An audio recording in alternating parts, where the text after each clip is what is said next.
A very warm welcome to everyone, whoever is joining from whichever part of the city, country, the world. So I think first let me just quickly introduce you all to Emoticons India, which is a psychological counseling, testing, training, and research center. And the series that Emoticons India had started, which is Let's Hear It from the Expert. I have forgotten the count, but it's this month's webinar that we have is on Consumer Psychology 101, and we have the expert for this, who is Dr. Cathrine. I'm going to allow herself to introduce herself, but before that, I would just like to give a quick instructions to all of you that it would be great if you can, if possible, turn your videos on. Also, since Dr. Cathrine will be running us through some of the important concepts through a presentation, it would be nice if you all could sit with a paper and pen and maybe take down certain notes if you want to. And also, if you have any questions towards the end of the webinar for the last 10-15 minutes, I'll be taking up the questions from the audience. So if you have any questions, you can ask at that moment. Right, shall I get started? So I am going to do a screen share with you so that you can hopefully see my presentation. Let's just get started. So I am Cathrine Jansson-Boyd. I am a consumer psychologist at Anglia Ruskin University in Cambridge in the United Kingdom. And I am going to talk to you a bit about what consumer psychology actually is and what we might do with it as a discipline, because often that is a commonly asked question. So to start off with, one of the reasons why consumer psychology is such an interesting area is just because it is something that everybody experiences. Modern society, everybody's consuming different kind of things. There's a real culture of consumption. And even when I meet someone usually who might say, okay, so I'm not really a consumer. You know, even if you have electricity at home, you are going on the bus, you might be buying a new pair of shoes. That, of course, is very much consumption. So even if we're not avid shoppers, we all consume in different ways at different points in time. So if we're talking about it as a discipline, the definitions perhaps vary a little bit depending on who you're actually asking. But I think, and this is my own take on it, that you can say it's really about understanding why as well as how people and groups engage in different types of consumer activities, as well as how it actually affects them. So it's not just about direct purchasing. It's very much about the thought processes around it, as well as influences from others, as well as your own purchasing. So this is something that we need to look at a global scale as well, because as much as we once upon a time perhaps might just have been consuming in a more of a confined ways that was purely within our countries, now of course we're consuming on a global scale. So often products are designed in one country, they sent to another. Of course we travel, so we purchase things in different countries, and then we need to therefore consider, how does it impact on the global society? How do we get to understand people in different cultures? So different cultural influences is a very big part of understanding consumer psychology as a discipline today. When we talk about different types of areas within consumer psychology, there are some key areas that we can say are those areas perhaps that we focus on the most, such as why consumers make the decisions that they do, the judgment they make, why do they think something is more appealing than something else, how do they perceive these sort of things, attention, why do we focus more on certain products and services over others, also how we processing the information about products and services, why we are motivated to consume, the attitudes we have towards something, and of course, very much advertising, how we're responding to it and how it can be structured. The one area I'm going to give you quite a few examples for is perception. That's also one of my key area of research. So first, I'm just going to talk you through some other aspects, and then we're going to go back to perception, and hopefully that will give you a flavor for what consumer psychology is all about. But to start off with, I just want to tell you that it's not a new science. Often you say consumer psychology and people go, oh, I've never heard about that. That must be quite new. But it's not actually as new as some people think. So many psychologists a very long time ago, in fact, did focus on consumer aspects, such as, for an example, James in the late 1800s was talking about self and how this is affected by the clothes that a person wear, as well as the items around them, such as the house that they might own. And of course, clothes and housing are consumer aspects. So that kind of set the precedence for this very early on. And then sort of early 1900s, there was this court case that Coca-Cola was involved in. And what happened was that the US government was concerned about the amount of caffeine that could be found in Coca-Cola. And therefore they said, well, we should actually have a bit of an assessment of this and see whether it's good for people. And I think maybe we need to consider stop selling Coke. So Coca-Cola wanted to defend themselves in court, of course. And they hired a young research scientist, a biologist, to look into the effects of caffeine on behavior and cognition. And the outcome from this was that the scientist actually found there was no harm in drinking high quantities of caffeine. In fact, there was no upper limit.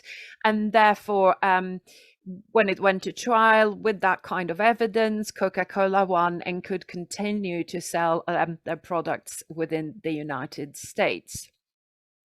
Another example of work that's taken place very early on, you might be familiar with John Watson, who did some of the more famous classical conditioning experiments.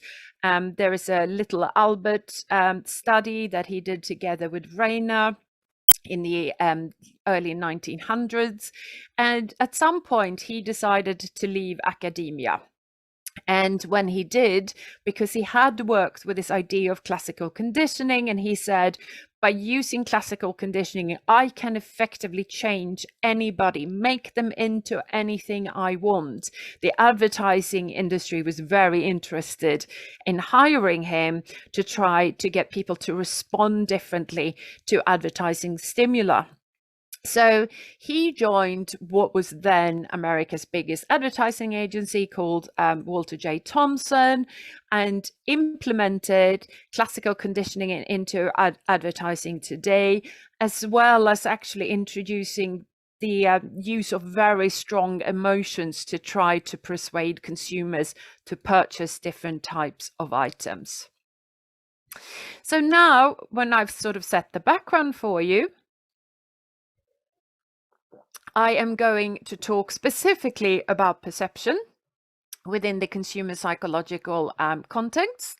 And this should hopefully give you a flavor of why we are interested in perception as consumer psychologists. So particularly with perception, of course, people often kind of subdivide the sensory systems. Usually we talk about 5 main sensory systems. Of course, they're not the only one, as I'm sure you will know, but specifically we tend to talk about vision, touch, smell, hearing, and taste. And when we look at how those particular 5 sensory systems influence consumers, we can see that it affects perception. A really nice and simple example of how taste and smell and eyesight can come together is by looking at different types of wine. And in particular, people have researched wine connoisseurs because, of course, they often claim that by smelling any wine, they can determine what kind of wine it is, what type of grapes it consists of, and so forth. So therefore, in studies, people have colored white wine red, asked wine connoisseurs to smell the wine and describe what it smells like and what they think it might taste like. And it's been found that wine connoisseurs who smell a white wine that's been colored red describes it as tasting like a red wine, when in fact the smell would actually still, of course, be the smell of a white wine. And this kind of shows that our sensory systems very much influences us in different way. And you need to be aware of how the sensory system work together in order to create perception of products. So it's not always as predictable as perhaps we think that it is. Now, the old Gestalt psychologists, of course, looked a lot at how we kind of process information as a whole. And this is something that modern scientists have made use of in terms of getting consumers to process information and to make sure that they're perceiving the text in advertising that they are presented with. Because a big problem for many advertisers is that consumers tend not to read the information.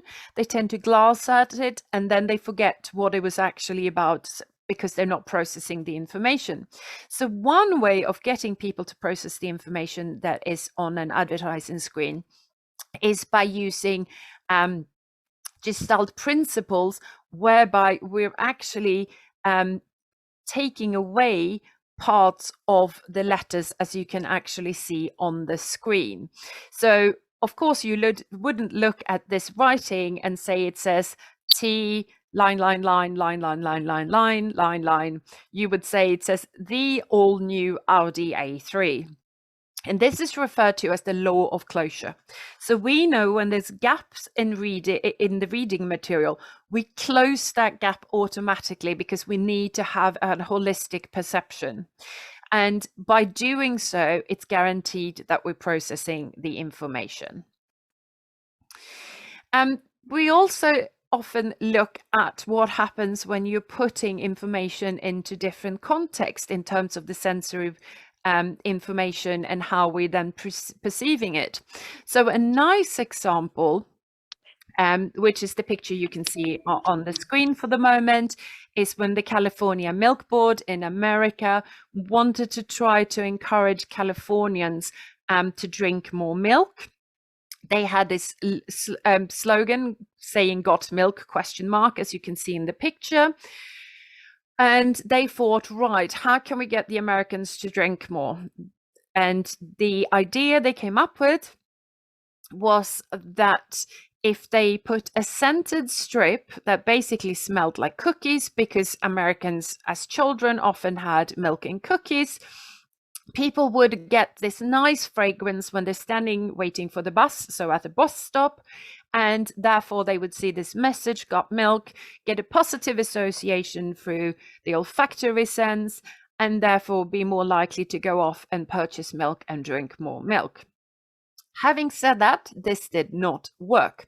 And this is because when people stood at the bus stops, they actually smelled the scented cookies, but they felt it was not the right place to smell that particular smell, because it kind of got mixed up in terms of how the street smelled, and it became a bit strange, and people thought it made them feel slightly nauseous. So their perception towards the milk, rather than having a positive impact, created a negative impact based on the fact that they had placed that kind of sensory input in an inappropriate setting. And rather than increasing the sales of milk, it actually decreased the sense of milk, the sales of milk. Another way we can look at how perception influences, if we talk about visual stimuli, I'm going to show you an example of some pictures in a minute, just to explain that just something as simple as an angle of a picture can actually change what you're seeing or how you're perceiving the picture.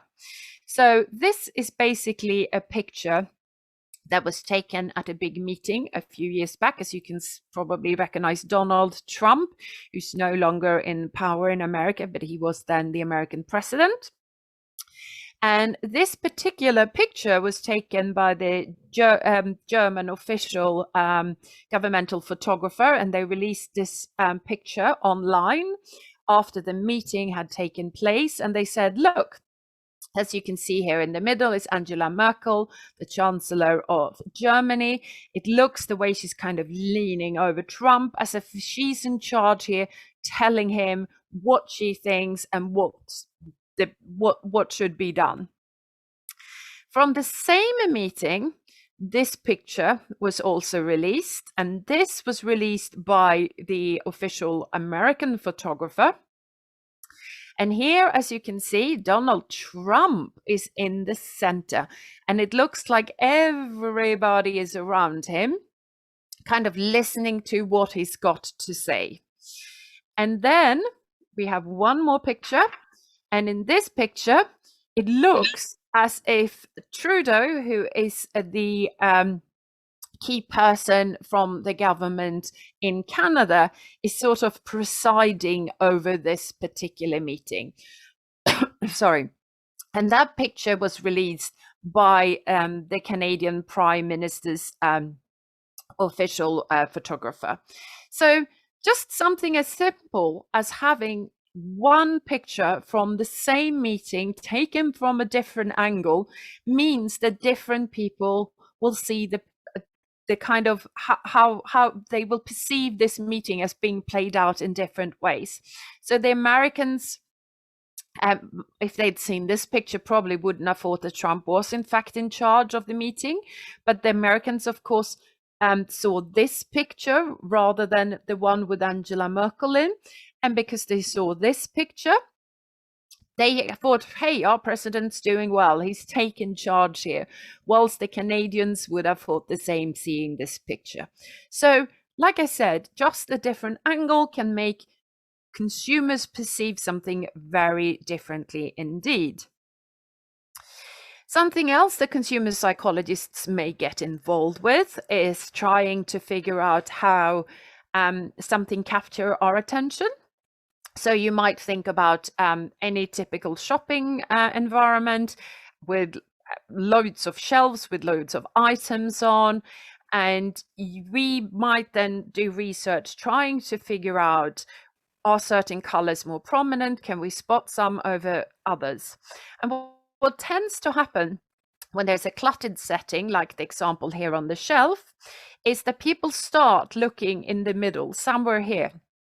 And then automatically they tend to look up to the top left corner, then over to the top right, then they cross over to the middle again, and then they will look at the bottom left and then at the bottom right.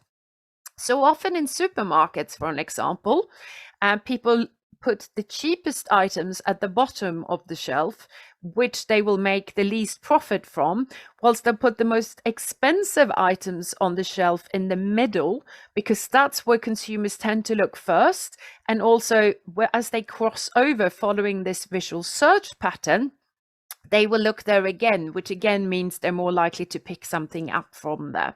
So we kind of learn about how we visually can influence consumers by putting different items in different settings, by knowing what they tend to focus on, as well as what instantly can capture their attention. What consumer psychologists also may get involved in is thinking about how you can guide consumers to perhaps walk in a certain way in a shop or at an airport or possibly in a hospital, as they're also consumer settings. So the example on the picture here, as you can see, it looks like a floor that's all wobbly. And this was designed for the entrance of a office space where people used to actually run. And they wanted to slow people down. So by kind of making the floor look like if it was uneven, that would slow people down, because they would stop and look at it and think, oh, hang on a minute, I'm going to trip here if I walk here. So you can use simple visual cues on the floor, for an example, to try to ensure that people walk at a certain pace or even follow a certain pathway. So perception is really important from this point of view, as you can change people's behavior quite effectively. We also look at memory within consumer psychological sciences. And this is just one example to give you an idea of how memory might fit with this as a topic. And I'm sure you're all heard of order effect, whereby we tend to take more notice of what we see or hear first, and that's often what's more readily recalled later on, as well as the information that comes last. And of course, this is referred to as primacy and recency effects. And this works very well on websites, for an example, such as in the example here on the screen. So if you look at something like a hotel website, consumers tend to actually go with one of the first hotels just because that's the one they can more easily remember when they kind of revisit the website if they didn't make the booking initially.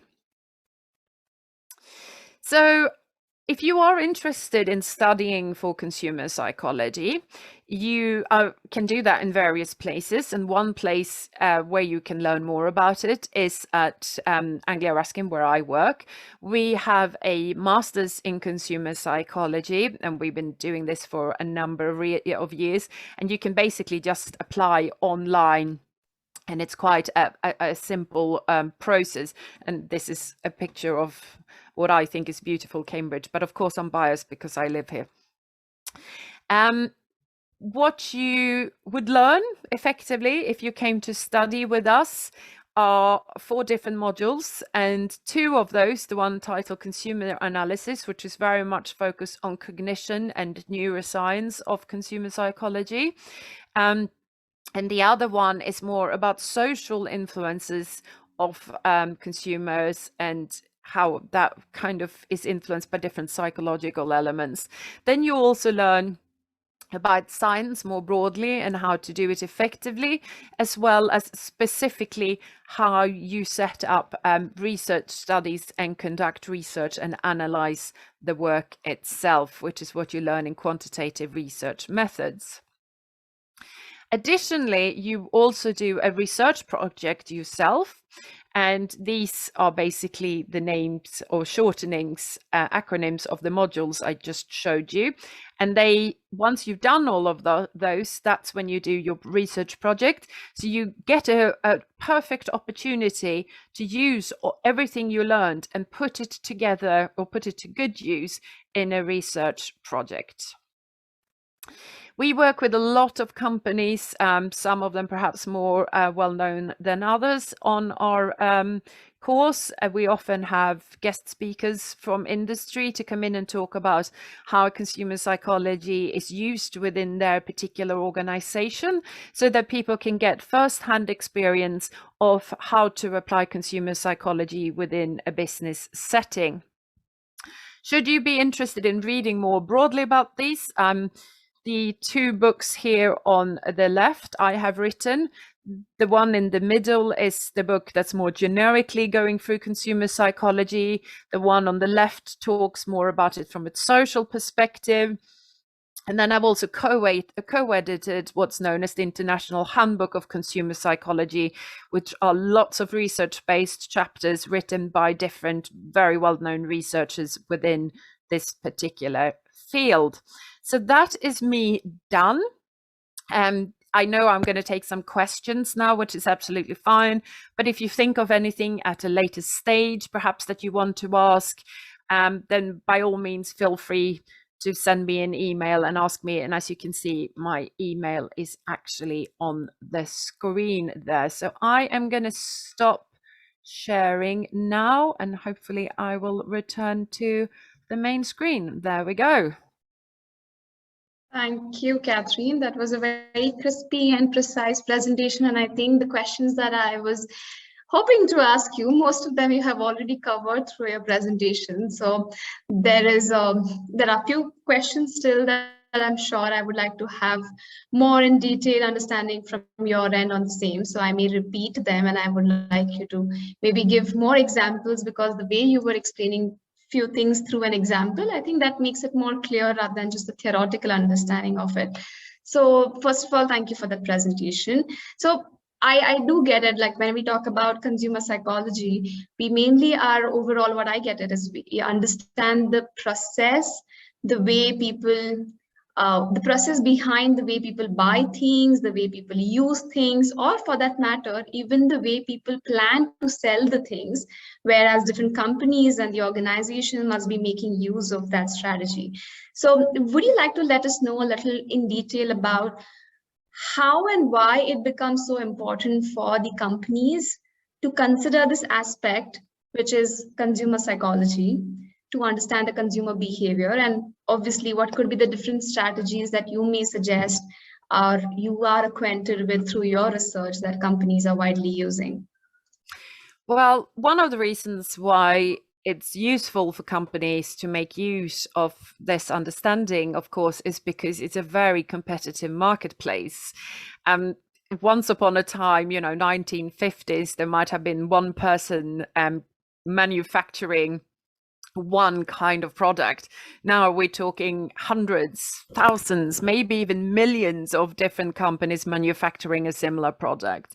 So to be able to break it into the marketplace, you need to know how to communicate effectively with consumers. And by understanding the way the brain works, how we respond to stimuli, gives you an advantage. It gives you an edge in what you can do to kind of reach an audience effectively. Now, how this is done, typically, there's huge variations, of course. There isn't a fixed structure, and often it comes down to being creative by drawing on these things to try to come up with something new. Something that I worked quite a lot with businesses on is looking at how we can use touch to create a connection. Because we know there's something in economics called the endowment effect, that if you connect with something or you take ownership of it, you are more willing to value the item more highly. So we know that through touch, if you touch something, you connect with it psychologically. So you take psychological ownership of it, and therefore you rate the item more highly and you want to purchase it. So there are, of course, different ways to entice a consumer to want to touch something, because not all items or products are something you naturally go up and touch. So then we have looked at strategies of what can I do to get a consumer to want to come up and actually physically touching the item so that they're more likely to purchase it. So that's one example. It also depends on what kind of consumer aspects we're talking about, of course, because advertising, as in billboards or commercials on television, they're of course heavily reliant on visual dominance. So they tend to look for patterns that might create more awareness, or even sound that can capture your attention. So it's very different. It depends a little bit on what we're actually talking about. But there are many different types of techniques that have been proven very useful and has helped companies to sell more. But equally, something that's really worth pointing out in today's society, of course, because we all want to have a greener environment, we want to be sustainable, is that all these kind of behaviors can be implemented equally to try to reduce consumption or consume more effectively. So it's not just always about increasing sales. It can also be about changing the dynamics of the consumer. So for an example, electricity use, quite a lot of consumer psychology has gone into how do we make people switch off the light when they leave the room because it's unnecessary to leave it on, and things like that. So there are a number of different kind of aspects that you can actually make use of it within. Yeah, I'm sure. I think it's the 45-minute webinar is not going to allow us to cover it all, but I guess that brief idea in itself makes a lot of sense. And as you have provided your email address, if anyone has any query or in detail want to understand, I'm sure you would be okay if they write you. So while you were mentioning, Catherine, about this entire aspect, I also understood that you talked about something with economics being in it, and that is where one of the questions that I would like to ask is, how would you differentiate between behavioral economics and consumer psychology? Well, to start off with, there are a lot of overlaps. The last behavioral economics book I looked at was actually written by two psychologists. And then, of course, if we want to revisit very much why it has become such an interesting area, is because the only psychologist that ever got the Nobel Prize, of course, that Daniel Kahneman. He is a psychologist, but he got it in economics. So there are definitely overlaps. But in terms of looking at the actual differences, and there are some significant differences, behavioral economists often are looking at purely how to change behavior, and they're drawing very heavily on economical modeling and to understand whether you can calculate how we kind of get to a behavioral outcome. So whilst consumer psychology is very, very anchored within psychology, we are pure psychologists. We, of course, will look not as in-depth as perhaps a behavioral economist do, but we will look to economy, to marketing, to behavioral sciences generally, as well as consumer sciences generally, and draw on those. But primarily our anchoring is understanding the brain and how we're actually kind of getting responses to it. Behavioral economists often are very focused, like I said, more on the actual behavioral outcomes. So often they forget about the kind of cognitive elements that are involved. That's not to say that they're not aware of it. I guess it's just a little bit more restrictive in its very nature, but there are certainly overlaps. That's for certain. Yeah, that's great. I just had a curiosity to know, because we as a psychologist belonging to the field of research, where also research is something which is given a lot of importance and should be carried by a lot of them.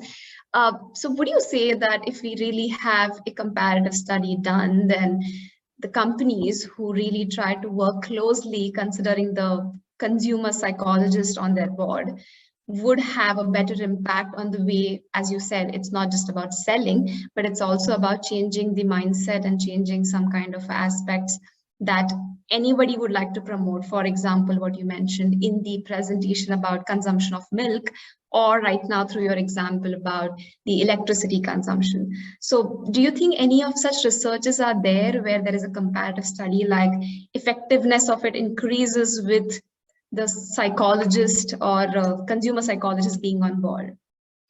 Well, I don't know specifically about someone working directly with the company, whether or not they would have an influence overall per se, but we know about specific examples. So I have worked myself with numerous companies, and the impact of the changes, for an example, that we done to some of the packaging, there definitely been significant increase in sales afterwards.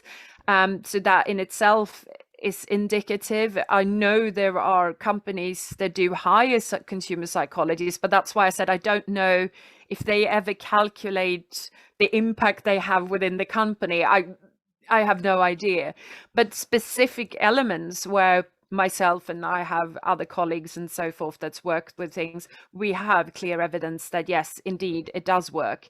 There is quite a big difference to the outcome of well, whether it's energy reduction, for an example, or whether it's sales of a particular product, or even trying to change behavior. So I was working on this quite an interesting project of changing behavior so that people travel less in the car and more by bike within a certain city here in the UK.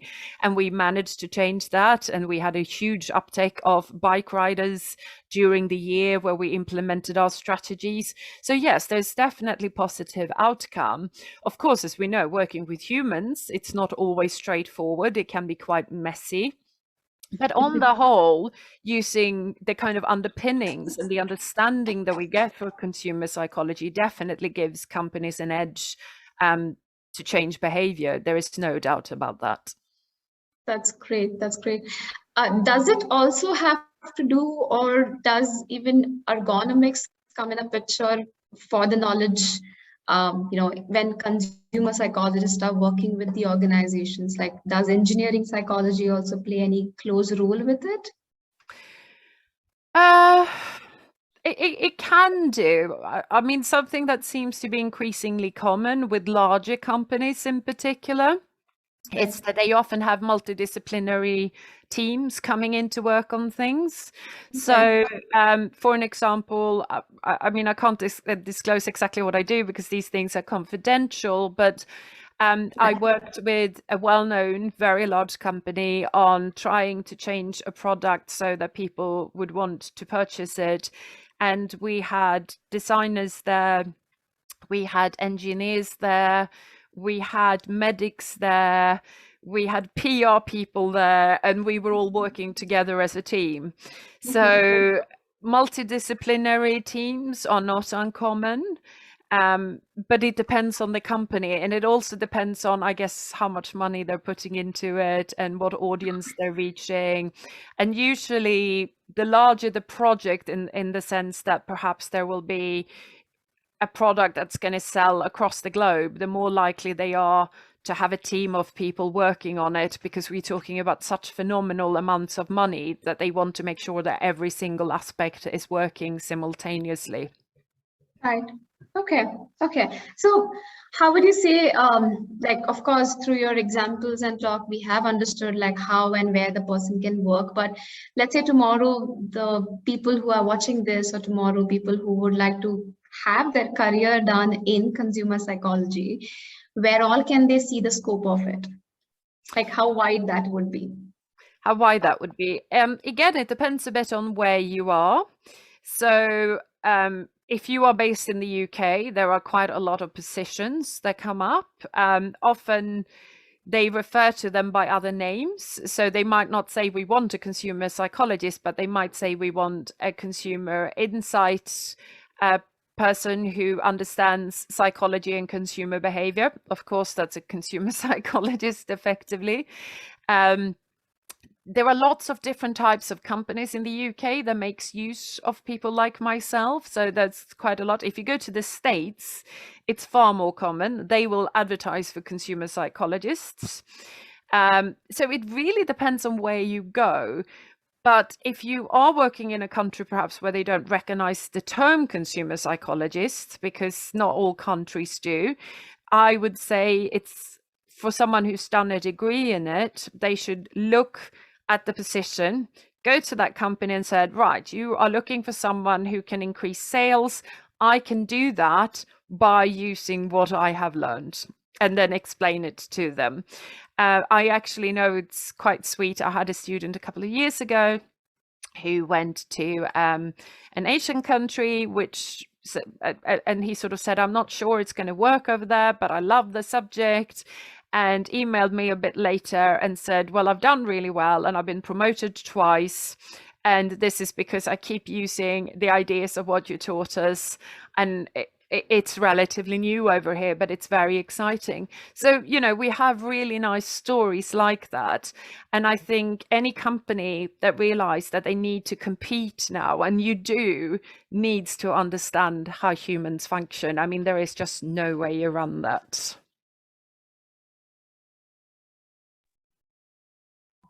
That makes sense.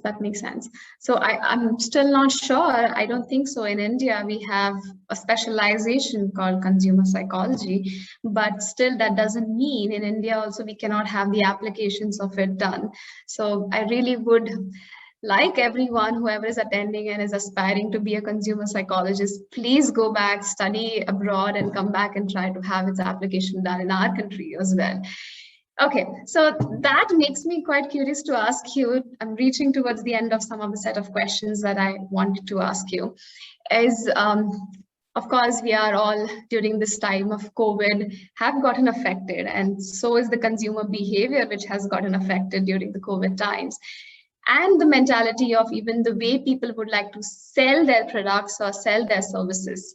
So what is your take on the market situation, which is post-COVID scenario, or during the COVID? I cannot still say it's post-COVID, it's during the COVID, and the role of consumer psychology in it.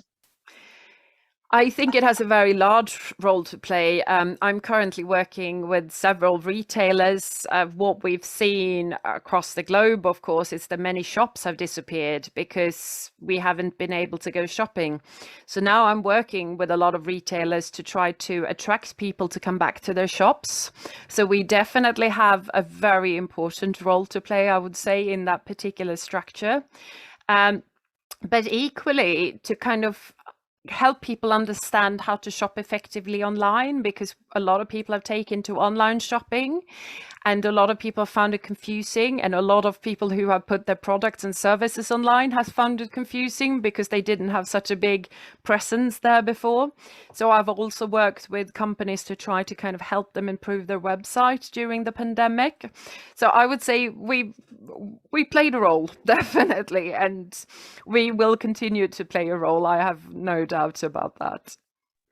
That's true. I think that's exactly what thought came to my mind, that in this COVID, is it that your role has increased even more than any other times? So fantastic. Okay, so any tips that you would like to suggest to the people who are watching this? Anything that you would like to let the people know? I think your presentation did include about how, if anyone would like to come and do a course in or MSc in consumer psychology, they can definitely attend or maybe reach out to you and ask more doubts. But apart from that, anything that you would like to let the people know who are viewers for this Consumer Psychology 101 webinar? I would say it's a very interesting area. And it's also an area, even if you're not necessarily sure about whether you want to work with consumers, it gives you the possibility to work with designers, to work with businesses more broadly. So there might be slightly different areas that you could venture into. And most of all, it's the most exciting area ever because you get to work with everyday humans. It's a lot of fun. No day is ever the same because there's a new challenge. Every sort of consultancy I do is different because different company, different products. I think it's the best area of consumer psychology. That's what I would like to tell you. Great. So I'm just going to open the platform for anybody if they would like to ask a question directly to Cathrine and take the opportunity to get your doubt clarified. So we can maybe take one or two questions if you have any. And yeah, that's basically, after that, we'll be nearing to our end of today's webinar. Any questions? You all can perhaps write in the chat box, or if you would like to come on mic and ask her, that also is fine.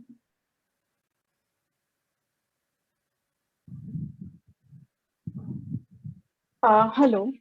Hello. This is Aishwarya this side.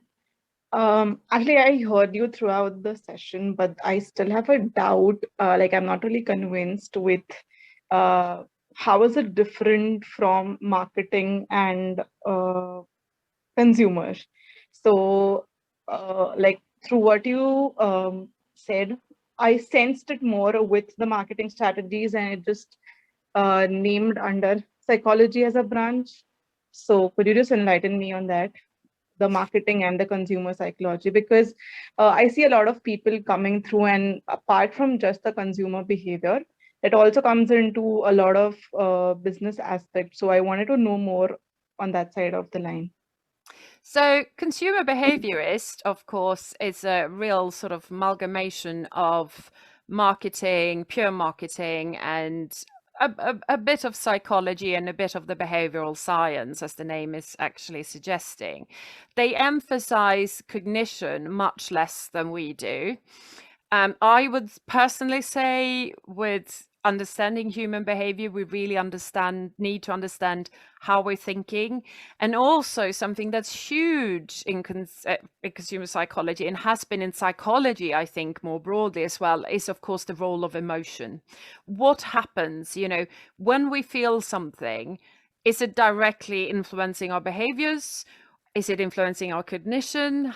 And what is this that's kind of triggering that emotion, and then the thought process, or the reverse is the cases? So as an example, if you're touching something, to go back to the whole perceptual sensory science aspect, we also know that that is the part of the brain that's activated when you touch something, as your decision making and your emotion is the same area that's actually activated.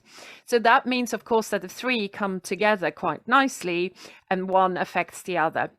So those kind of things consumer behaviorists don't tend to be aware of.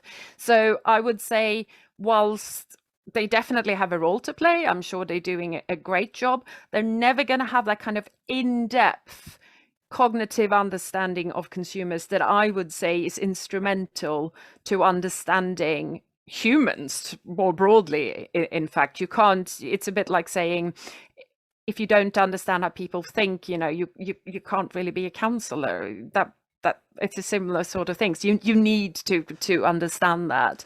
And as far as marketing is concerned, of course, again, slightly different discipline. I mean, they have their, I'm not an expert in marketing, I must admit. I did a marketing course once many years ago and I was baffled and left quite quickly. I shouldn't say that out loud, but it's true. Of course, they have their own theories. Often they're much more practically based. They're often very robust studies, so I'm sure the outcome is very sound, but it's just a little different. They are, of course, increasingly drawing on marketing, on psychology and marketing.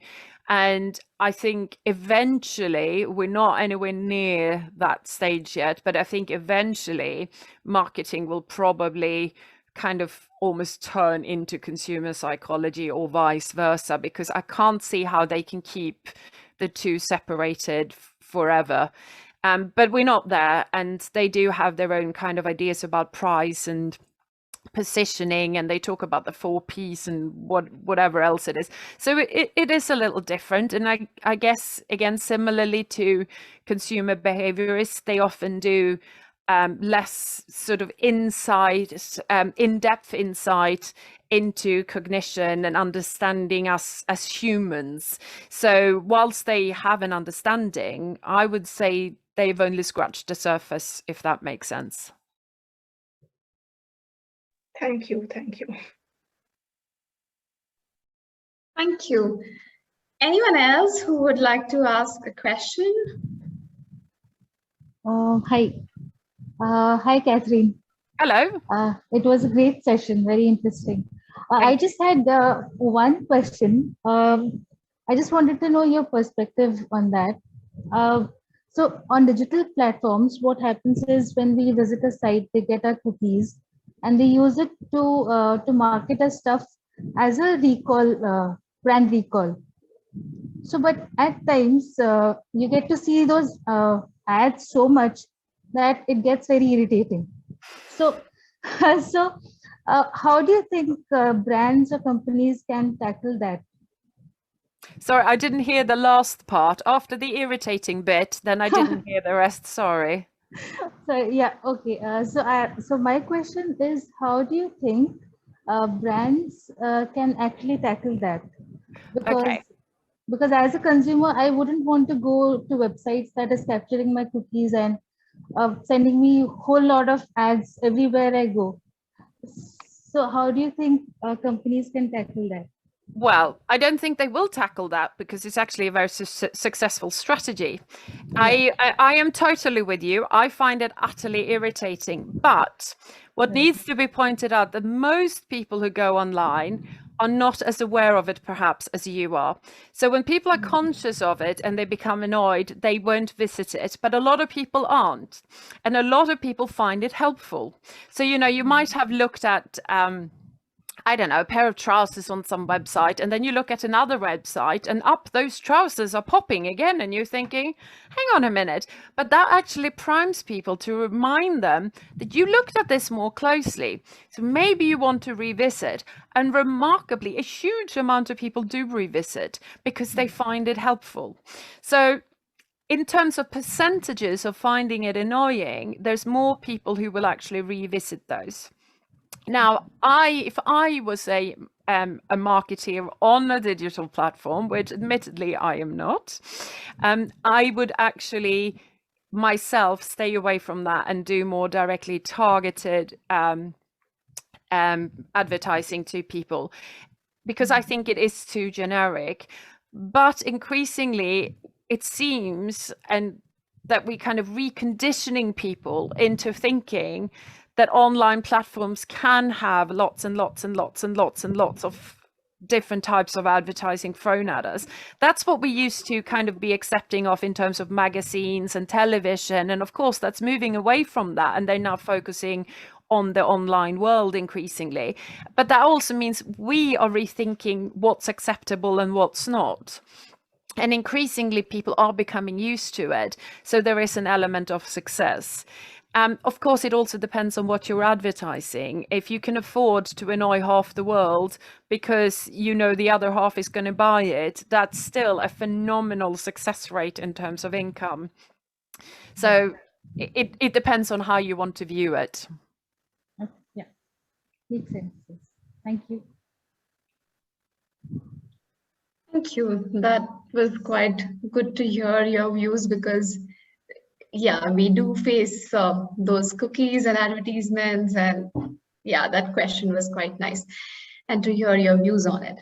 Okay, so maybe we can take one last question if there is any, or else we are already nearing the time. So if maybe there are no questions, or if you have questions which come to your mind later, so you can please write us on perhaps the email address that Cathrine has provided to you.